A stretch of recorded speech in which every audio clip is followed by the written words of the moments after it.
place for teaching and learning. Its vision is to become a premier institution of innovative and ethical leaders for sustainable development.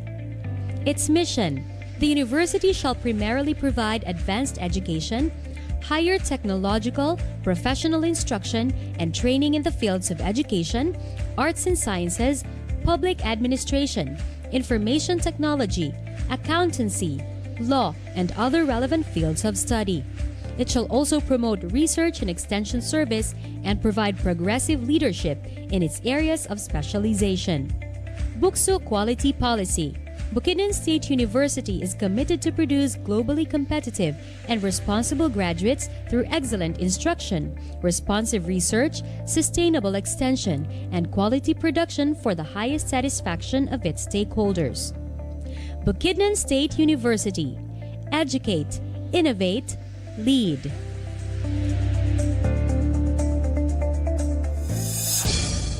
This is 104.5 DXBU 104.5.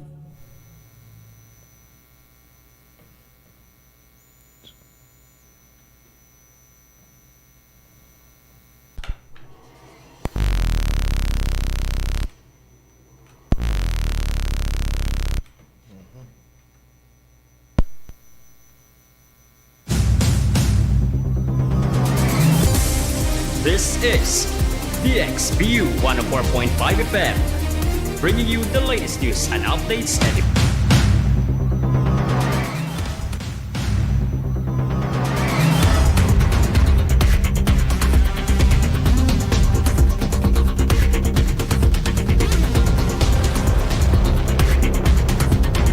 Time check right now, it's 10:30 in the morning and you're tuning in to DXBU 104.5 FM, the smart, community, educational, and community-based FM radio station of Bukidnon State University. Well, once again, welcome to the program. This is BukSU News Patrol. Bringing the latest news from local, national, and international that matters. Good morning, everyone. I am Kyle Christian Flores. And I am Glazel P. Gutierrez. Today's Tuesday, February, it's March. Ano ba yan? It's March 4, 2025, and it's already a second day of the week for our March for this week. And of course, today is also the midterm examination for our students. And of course, thank you so much for being our co-anchor for this morning, partner Glazel. Thank you so much. By the way, good morning to all the Bukidnon State University, to the students, to the faculty, to the non-faculty, to all the employees of the Smart BukSU workforce, and especially to our university president, Dr. For our Smart Bukidnon State University President, Dr. Joy M. Mirasol. Our Vice President for Research, Extensions, and Innovation, Dr. Karina Joanne V. Barroso. Vice President for Academic Affairs, Dr. Hazel Jane M. Abuela. Vice President for Administrations and Finance, Mr. Dante S. Victoria Jr. And Vice President for Culture, Arts, Sports, and Student Affairs, Dr. Lincoln V. Tan. And also to our DXBU 104.5 FM, to all the staff, to all here present right now, especially to our DXB Operations Manager, Engineer Manuel Chad G. Agurum, sir, and to all our DXB News and Technical team, to our technical on duty today. There are two of them this time, Sir Arturo Vincent III and Sir Miguel Luis L. Dizo. Sirs, good morning and thank you so much for being our technical for this morning. And of course, to our DEPCOM student newscasters who are currently now on their midterm examination, to our student volunteers.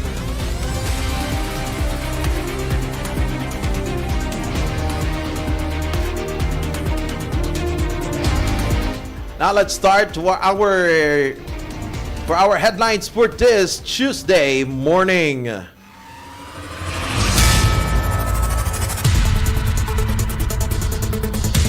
For our headline for this morning, starting out with our local news. BukSU forges international ties at Ag Cultivate 2025. Agencies unite for Manolo Fortich Fire Prevention Month kick-off. DILG leads convocation on peace and order in Valencia City. BukSU. Quezon Bukidnon focuses on safety development in March convocation.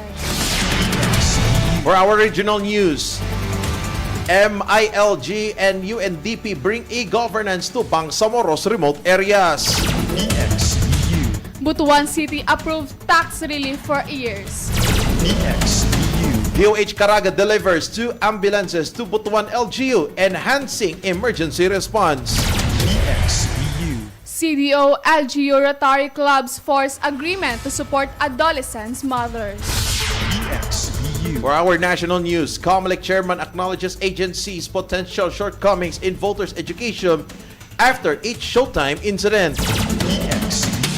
DOTR dismisses 5 LTO personnel over viral excessive force in incident in Bohol. BukSU. Fuel prices to drop by up to 1 peso and 40 centavos per liter. LPG prices also down at March. BukSU. Orbos appointed OIC General Manager of PTV amid PCO changes. For our ASEAN news, Thailand hosts Akay Networking Dialogue promoting active aging in ASEAN. BukSU. For our international news, massive forest fire engulfed Japan, thousands evacuated. BukSU. For our sports news, the Lakers edge Clippers again. LeBron James nears milestone. BukSU. For our showbiz news, film stars shine at Oscars pre-event. Stay tuned for more details of our news for the DXBU News Patrol. This is BukSU 104.5 FM, bringing you the latest news and updates. Weather update.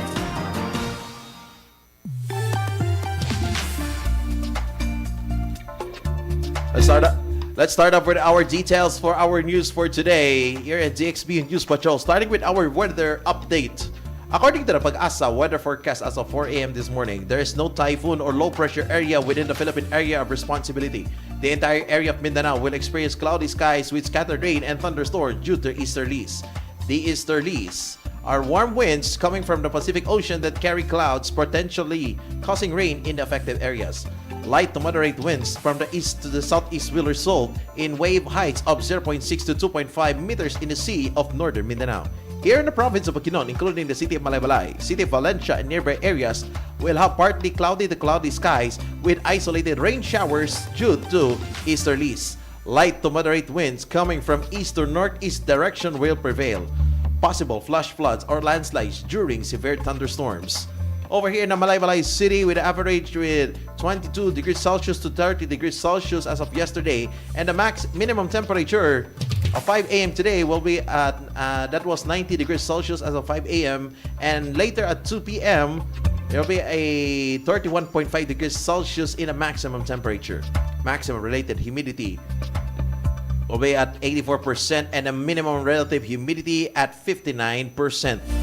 Sunrise was at 5:52 a.m. and it will predict the sunset later at 5:51 in the afternoon. That'll be our weather update for this morning, and let's start off with our local news. Bringing you the heartbeat of our community, local news.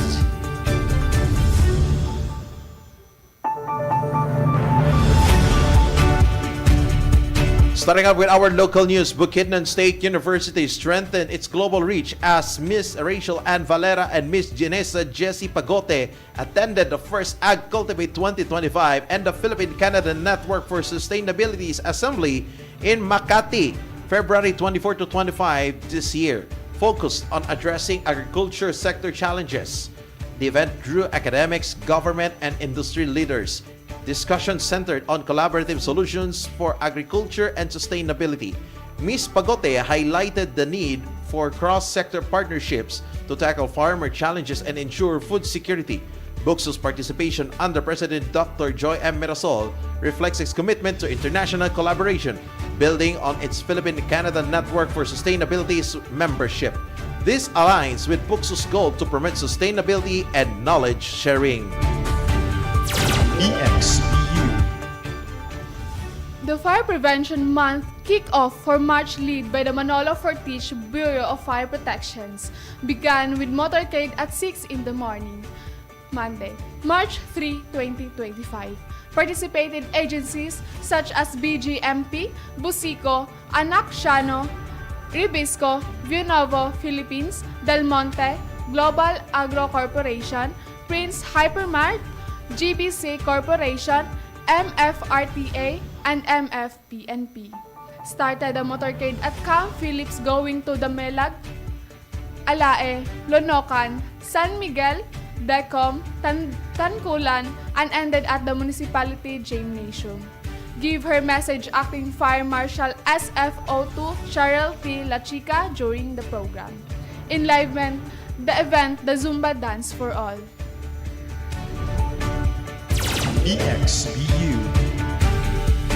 The Valencia City held a significant convocation on March 3, 2025, led by the Department of Interior and Local Government or DILG in collaboration with the Philippine National Police, Bureau of Jail Management and Penology or BGMP, and Bureau of the Fire Protection. The event theme, Good Governance, Ensuring Peace and Order and Public Safety for Sustainable Development, highlighted the city's commitment to public welfare. A key part for the ceremony was the blessing of the 3 new motorcycles for the City Task Force and a towing truck, funded by the Local Disaster Risk Reduction and Management Fund or LDRRMF. These acquisitions aim to bolster road safety and clearing operations. Mayor Azucena Cuervas, along with the LGU Valencia City department heads and national agency officials attended the event, demonstrated a unified approach to the community development. BukSU.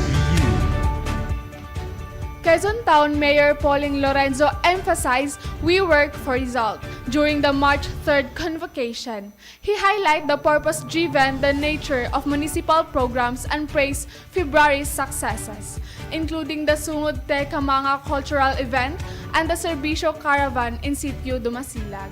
Vice Mayor Joseph Dorotan Sr. encouraged this sentiment. The event marked the launch of Women's Month, with Quezon Women's Federation President Marina Ripalda urging women to be leaders. Mayor Lorenzo stressed that competence transcends gender. The localized Ritud Community Support Program, RCSP, was announced, targeting 8 barangays to address insurgency and social issues. Acting Municipal Fire Marshal Merlito Rolida also announced Fire Prevention Month, theme sa pag-iwas sa sunog, hindi ka nag-iisa.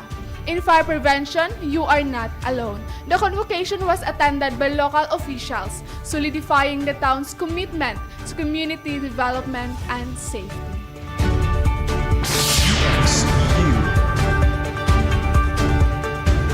That's it for our local news. Let's move on to our regional news. Covering the stories that matter across the region. Regional News.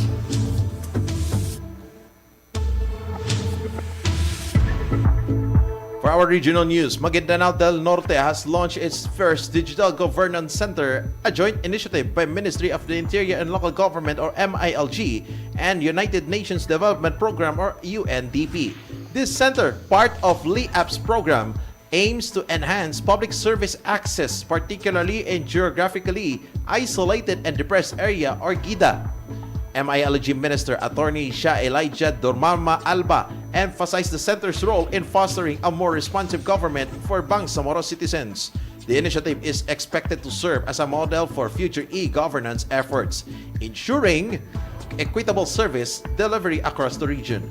This milestone signifies a major step towards digital transformation and improved governance in the Bangsamoro. BukSU. Moving on to our regional news, Butuan City Mayor Ronnie Vicente Lagnade has approved City Ordinance Number 7212-2025, granting relief from surcharges and interest of local estate transfer tax for heirs. known as the Butuan City Tax Relief in Surcharges and Interest on Local Estate Transfer Tax Ordinance. It aims to ease the financial burden on families. The ordinance allows heirs to avail of amnesty if the original property owner died on or before May 31, 2022. The amnesty period extends until June 14, 2025. City Councilor John Hill Unay stated that the ordinance addresses the public needs regarding the estate tax obligations. Heirs must present a PSA certified death certificate.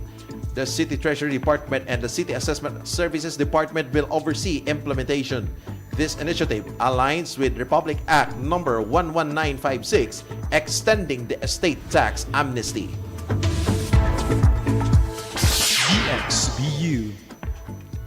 The Department of Health Center for Health Caraga o DOH-CHD Caraga has officially turned over to ambulance unit to the Local Government Unit o LGU of Butuan. Through the City Health Department, last week, this significant donation aims to bolster the city emergency medical response capabilities. According to the CHD, these ambulances with a crucial in addressing urgent medical emergencies and ensuring timely transport to hospital for the residents of Butuan. This initiative was made possible through the local collaborative efforts of the LGU of Butuan, led by Mayor Ronnie Vicente Lagnada, the Sangguniang Panglungsod, and regional agencies, all working together to bring vital programs to the people of Butuan City. The donation of 2 ambulance units was formalized through SP Resolutions number 078-2025, which authorized Mayor Lagnada, on behalf of the LGU of Butuan, to sign the deed of donation with the DOH-CHD. BukSU. The Local Government Unit o LGU of Cagayan de Oro, under the administrations of City Mayor Rolando Clarex Oy, the Rotary Club of Makati, led by RC Makati President Keith A.D. Harrison, and the Rotary Club of Cagayan de Oro, headed by RC CDO President Neil Roland Q, have successfully signed as Memorandum of Agreement, or MOA, for a social protection program aimed at adolescents' mother titled Empowering Adolescents' Mother and Their Children in the First 1,000 Days on March 1, 2025. City Administrator Attorney Roy Hilario Raagas represented Mayor Clarex, and the signing was also witnessed by Community Improvement Division Department Manager Mr. Honorio Diputado. The agreement aims to increase access to sexual and reproductive health, informing a service for adolescents' mother, reduce the incidence of teenage pregnancy and repeated pregnancy, increase the number of adolescents' mother who return to the graduate from school, develop plans and activities for adolescents' mother, raise awareness about responsible parenthood and family planning, and provide financial assistance to adolescents' mother. It was revealed that the city is further expanding its program for young people regarding the adolescents and reproductive health program through the CID office. BukSU. Time check right now. It's already 10:47 in the morning. You're still tuning in here at DXBU 104.5 FM, your community, your educational and community-based smart Bukidnon State University. Partner, how was your examination so far? So good. So good. So at least that you have answered the questions, Yes. right? All right. And of course, at least you. So how many subjects do you have left? Majority of the subject, because I'm taking 2 subjects lang for minor sub. Okay. So at least you have a time off today, and of course you have the opportunity right now to have it news today. Yes. Just so I have just one question, especially on the. Okay, just a question here on this one. Okay, today, of course, March will be the Women's Month celebration, of course, right? So once it is Women's Month celebration, okay. So how will you, since you are also a woman, of course, diba? So how will you honor women in connection to the celebration of the Women's Month celebration? Just your own opinion. Yeah. We're celebrating the Women's Month celebration. So how will you contribute?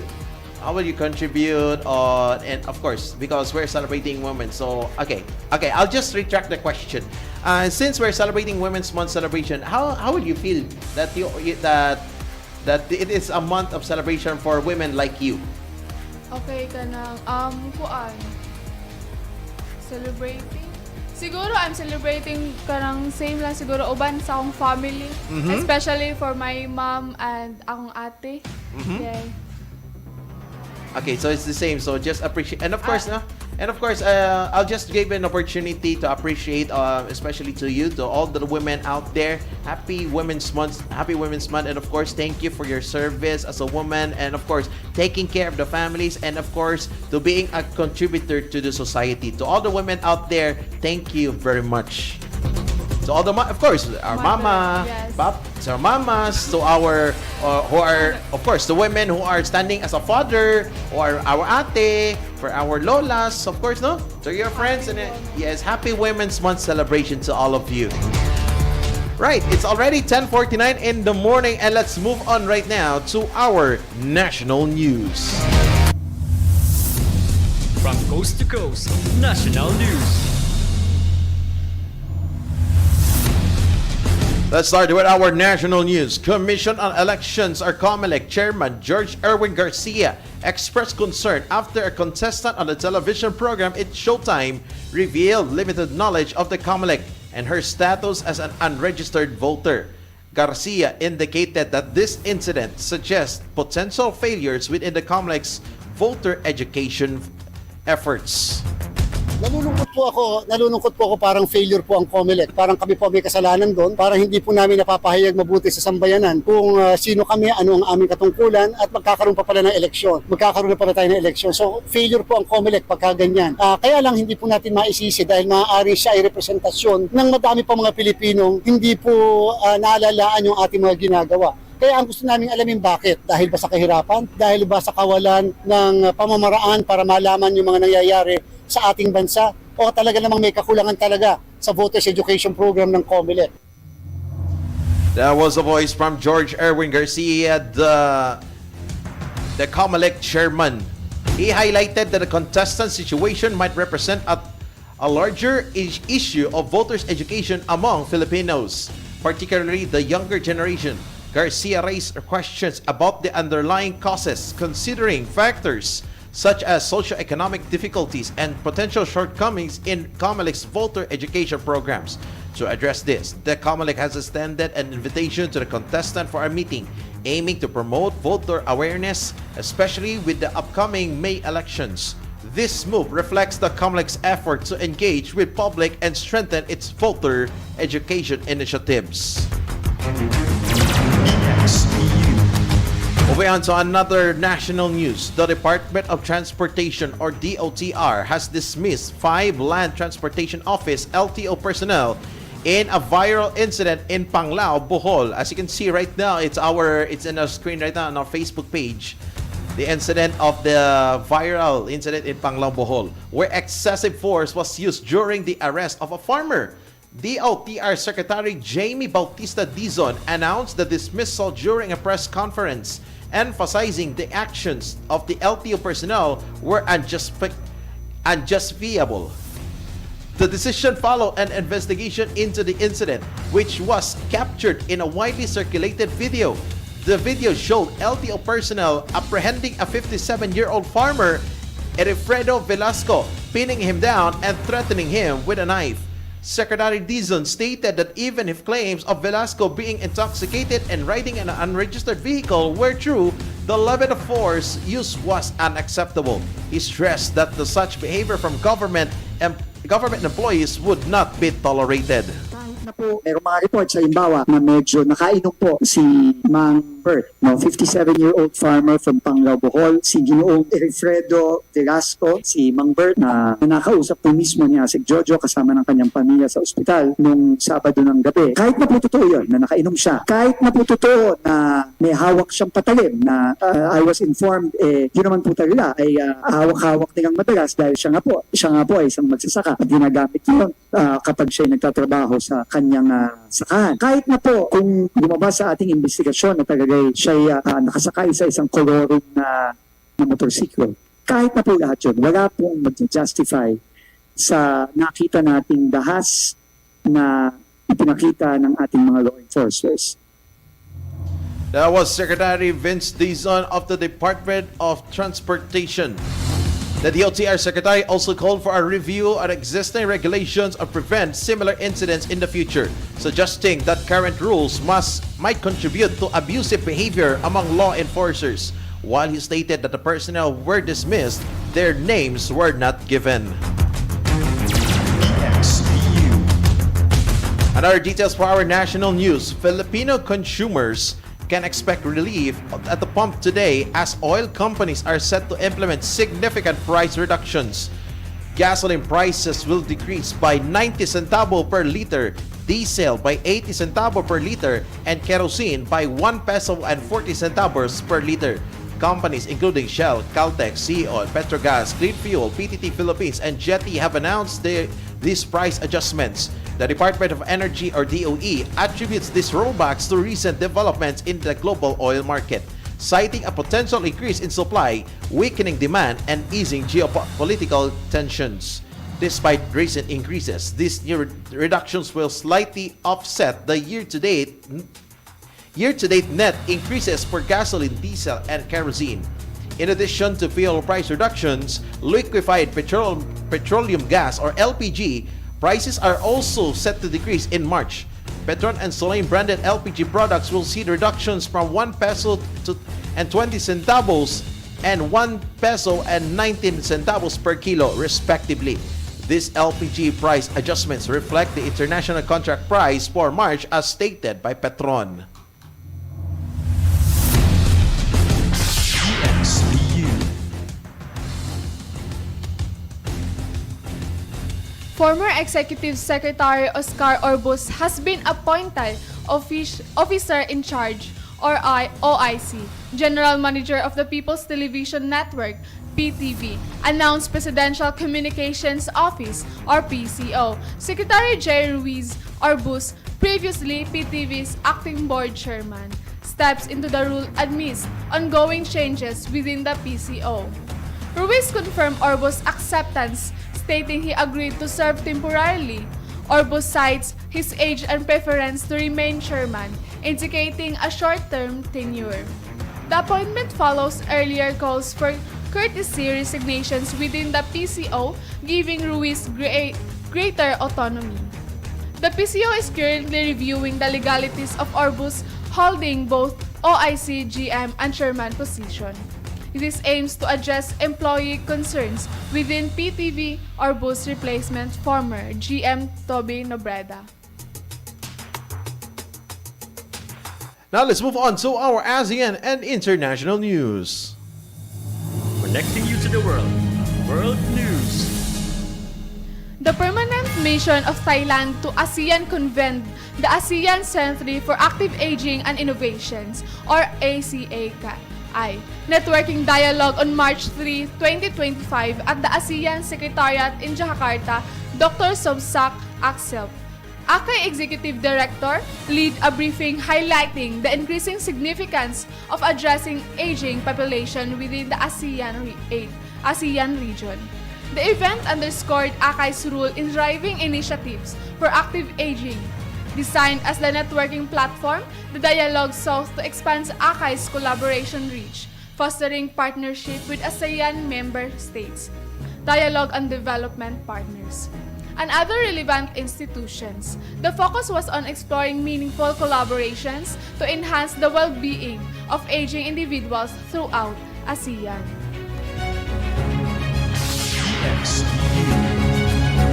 For our international news, nearly 1,700 firefighters are battling a massive forest fire in Japan's Iwate region, the largest in 30 years. The blaze, fueled by record low rainfall and last year's record-breaking heat, has forced the evacuation of approximately 4,600 residents.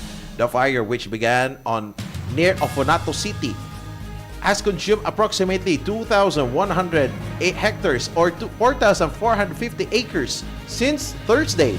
Tragically, one person has died in the incident. Firefighters from 14 regions, including Tokyo, are working to extinguish the flames with support from 16 helicopters, including military aircraft. As of Sunday, the fire had damaged an estimated 84 buildings. With ongoing assessments, around 2,000 evacuees are staying with friends or family, while over 1,200 have sought shelter in designated evacuation centers. Now let's move on to our sports news. All the action, all the scores. Sports news.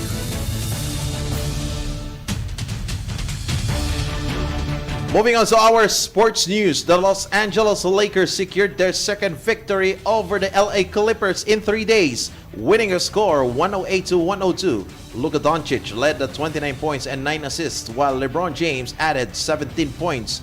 Rookie Dalton Knecht contributed 19 points, helping the Lakers overcome the absence of injured starters Austin Reeves and Rui Hachimura. The Lakers have now won 6 straight and 16 of their 19 games. Kawhi Leonard scored a season-high 33 points for the Clippers, who nearly erased a 21-point deficit. Norman Powell left early with hamstring injury. The game mirrored their previous matchup, coming down to the wire. Leonard's late three-pointer narrowed the gap, but the Clippers missed their final 6 shots. The Clippers struggled offensively in the first half, while the Lakers, despite injuries, continued their impressive run, moving to second in the Western Conference with 38-21 record. We're the first with the OKC Thunder. LeBron James is now 1 point away from 50,000 combined regular season and playoff points, which no one reached that milestone. Wow. Now let's move on to our showbiz. Lights, camera, headlines, showbiz news. Hollywood witnessed Filipino-American talent sparkle at the 97th Academy Awards. Singer HER's renditions of The Journey from 6888 was featured through Almay, claimed Best Original Song. Actor Dave Bautista presented the Best Cinematography Award, won by The Brutalist. Meanwhile, actress Liza Soberano dazzled at the pre-Oscars event, Vanity Fair and Instagram's Varieties, a night for young Hollywood party. She stunned in the ashy studio gown, styled by Maeve Riley.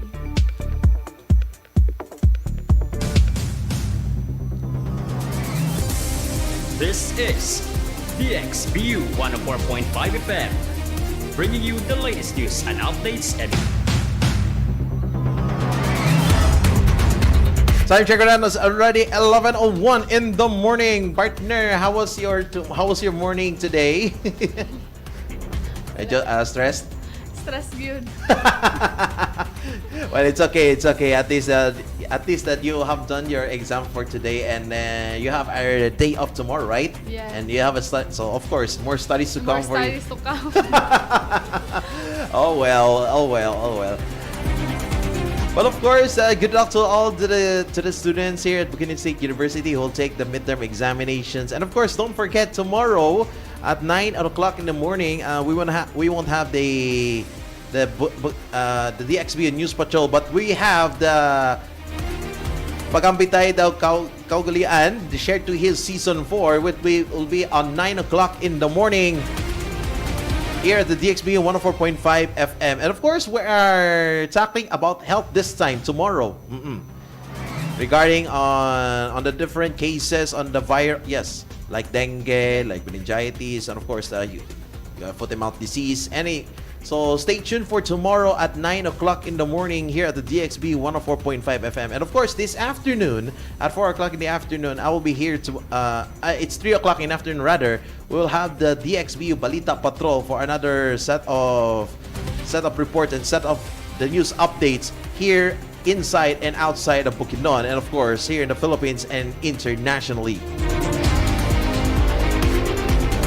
Don't forget for your public, of course, but if you have a public service announcement or you have any concerns, you can visit here at the DXBU Panawagan Center, 4th floor, College of Technologies Building, Bukidnon State University, 40th Street, Malaybalay City, Bukidnon.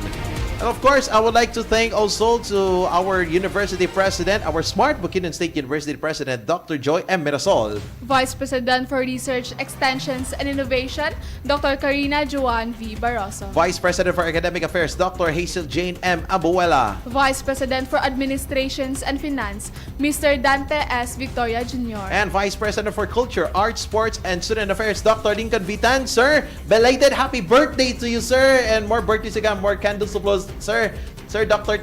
Tan, belated happy birthday to you. And also to our DXBU 104.5 FM, headed by our operations manager, Engineer Manuel Chadji Agurov, and to all the DXBU news and technical team. Our technical on duty this time, Sir Arturo Vincent III and Sir Miguel Luis L. Dizon. Sir, thank you so much. And of course, nice hat you have there. To our DevCom student, good luck to all of you, the students at Bukidnon State University for your midterm examination. And of course, to our student volunteer right beside me, partner Glazel, thank you so much for being our co-anchor for this morning. This has been your DXBU News Patrol for Tuesday, March 4, 2025. This is Cal Christian Flores together with Glazel P. Gutierrez. Saying good morning Bukidnon, good morning Malaybalay City, good morning Bukidnon State University. Maayong masalam inyong alan. God bless us all. This is DXBU 104.5 FM, bringing you the latest news and updates.